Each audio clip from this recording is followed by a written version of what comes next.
မင်္ဂလာပါ EV's Kitchen ကနေကြိုဆိုပါရစေဒီတစ်ပတ်မှာတော့မန်အီတို့အလွှာတွေအများကြီးပါတဲ့ crepe cake ကိုလုပ်ကြည့်ကြရအောင်เนาะ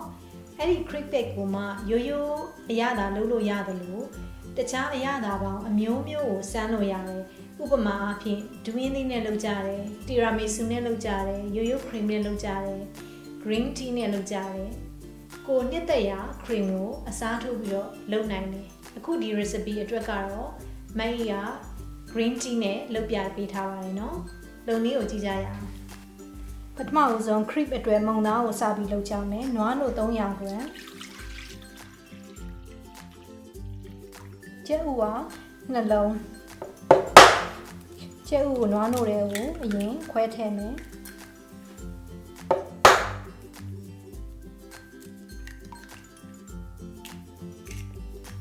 ပြီးရင်မွေတန်လေးနဲ့အသားရမွေပေးမယ်ကျက်ဥကိုနွားနို့ထဲမှာကမသွားမွေရင်ရပြီ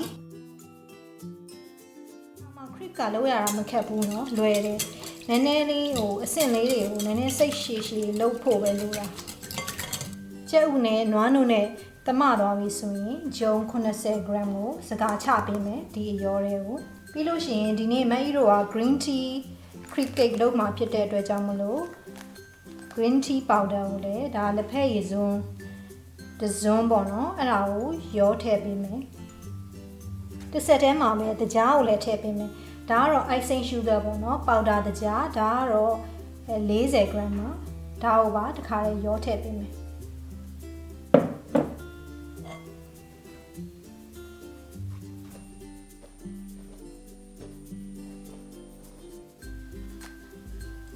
ပြီးရင်ဒီဂျုံနေအထဲကိုပြုံဝင်သွားအောင်မှွေတန်နဲ့ပဲပြန်မှွေပေးမယ်ဂျုံနဲ့နွားနို့တွေအကုန်သမသွားပြီဆိုရင်မအီတို့ကနောက်ဘိုးတစ်ခုတည်းကိုပြောင်းမယ်စကားချပေးမယ်နော်ဒါကို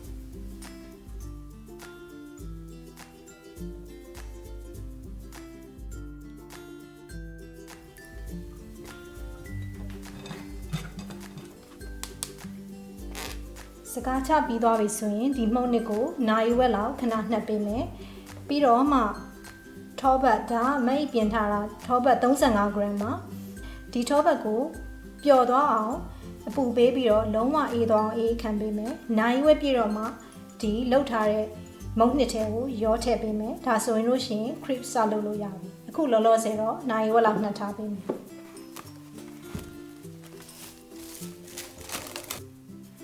အခု crepe အတွက် cream ကိုပြင်ကြမယ်ဒါကတော့ whipping cream မှာ300 g ပြီးလို့ရှိရင် powder တကြား25 g ကိုစကားချပေးမယ်တစ်ဆက်တည်းမှာပဲဒါ green tea powder လက်ဖက်ရည်စွန်းတစ်စုံကိုရောမှွေပေးမယ်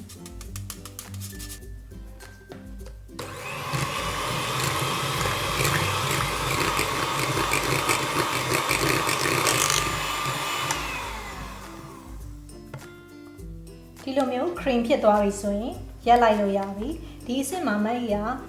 နို့စီစပွဲစွန်းတစ်စုံလောက်ကိုထည့်ပေးမယ်အချိုကျရင်တော့ပို့ထည့်လို့ရတယ်နော်နို့စီစပွဲစွန်းတစ်စုံနီးပါပဲအရန်ချိုသွားမှလည်းဆိုလို့ဒါကိုရောထည့်ပေးမယ်ပြီးရင် spatula လေးနဲ့အသားအရာမှွေပေးမယ်ဒါဆိုရင် crepe လုပ်ဖို့ cream ရပြီเนาะဒီဟာကိုတော့မတုံးမချင်းရေခဲတတာထဲမှာတင်ပေးထားမယ်ဒါခုနထောပတ်35 g ကိုလုံးဝပျော်သွားအောင် microwave နဲ့ပူပေးထားတာပါဒါကိုလုံးဝအေးသွားအောင်ပြန်ပြီးတော့အေးခံပေးမယ်ပြီးတော့မှမုန့်နစ်ထဲကိုထည့်ပေးမယ်မုန့်နစ်ကိုနှက်ထားတာနိုင်ဝက်ရှိသွားပြီဆိုတော့ထောပတ်ကိုထည့်ပေးလို့ရပြီเนาะထောပတ်ကိုလောင်းထည့်ပေးမယ်ပြီးရင်မွေတန်လေးနဲ့ပဲသမအောင်မွေပေးမယ်เนาะကဲဒါဆိုရင်တော့စပြီးတော့ crepe ကိုလုပ်လို့ရပြီgas ကိုဖွင့်ပေးမယ်နော်မုံပန်းကိုလုံးဝပူသွားအောင်ပူပေးမယ်ပြီးလို့ရှိရင်ခုနကဖြော်ထားတဲ့မုံနှစ်ရည်ကိုမအီတို့ကထပ်ပြီးတော့နည်းနည်းလေးမှွေပေးမယ်အဲ့ဒါမှမုံနှစ်ချင်းအနေမထိုင်အောင်ရယ်ပြီးတော့ထောပတ်တွေတေချာအထဲကိုပြုံးဝင်အောင်လို့ မုံနစ်မထည့်ခင်မှာမီးပူရှင်ကိုထပ်လျှော်ပေးမယ်ပြီးမှမုံနစ်ကိုရောက်ချိုစွန်းတစ်စွန်းနဲ့လောင်းထည့်ပေးမယ်နောက်ပြန်သွားအောင်မြန်မြန်အဲ့လိုလေးဝိုက်ပေးမုံစာချက်စားပြည့်ပြီဆိုရင် spatula လေးနဲ့ဘေးနားကပ်နေတာလေးတွေကိုခွာပေးမယ်ပြီးရင်ဟိုဘက်တစ်ဖက်ကိုလှန်ပေးမယ်နော်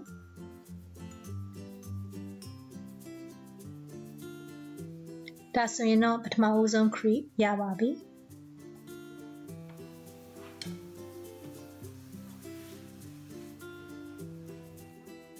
နောက်အချက်တွေကိုလည်းခုနအနည်းအတိုင်းပဲဆက်လုပ်သွားကြမယ်နော်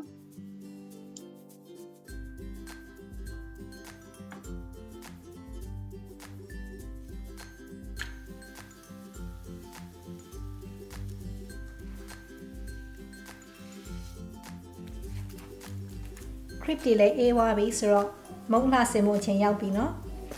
ခုနလုပ်ထားတဲ့ cream ကိုယူမယ်ပထမဦးဆုံးဒီ crepe မှာတင်ပေးမယ်စုစုပေါင်း12ခုထွက်ပါတယ်မကြီးခုနလုပ်ပေးထားတဲ့အချိုးအတွက်ပြီးရင် cream ကိုလည်းအခက်ပါးပါးရင်တုပ်ကြမယ်เนาะ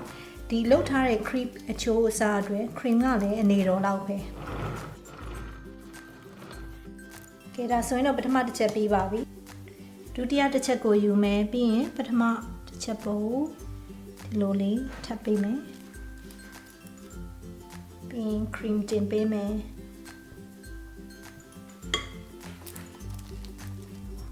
ကျန်တဲ့အလွှာတွေကိုလည်းဒီပုံစံအတိုင်းပဲဆက်လုပ်သွားကြမယ်နော်ကဲဒါကတော့နောက်ဆုံးအလွှာပါ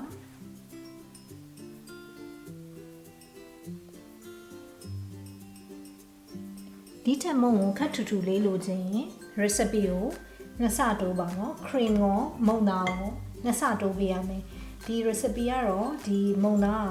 ကနည်းနည်းလေးတော့နေဒါမဲ့လည်းအဆင်ပြေပါတယ်နော်နောက်ဆုံးပိတ်အလွှာမှာကျန်သမျှ cream တွေအကုန်လုံးထည့်မယ်ဒါ green tea cake ဖြစ်တာကြောင့်မလို့နောက်ဆုံးပိတ်မှာ green tea အမှုန်လေးကိုနည်းနည်းလေးဖြူပေးမယ်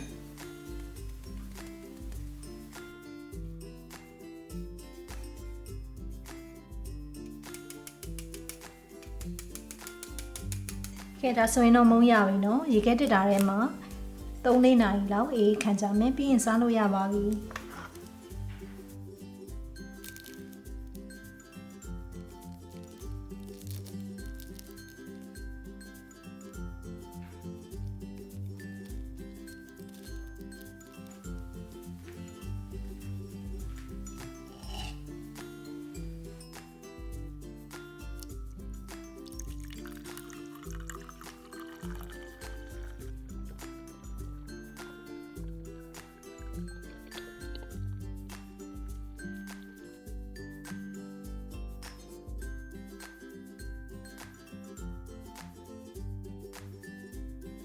မန်ရဲ့ recipe ကိုသဘောကျတယ်ဆိုရင်တော့ YouTube မှာ like and subscribe လုပ်ပေးကြအောင်နော်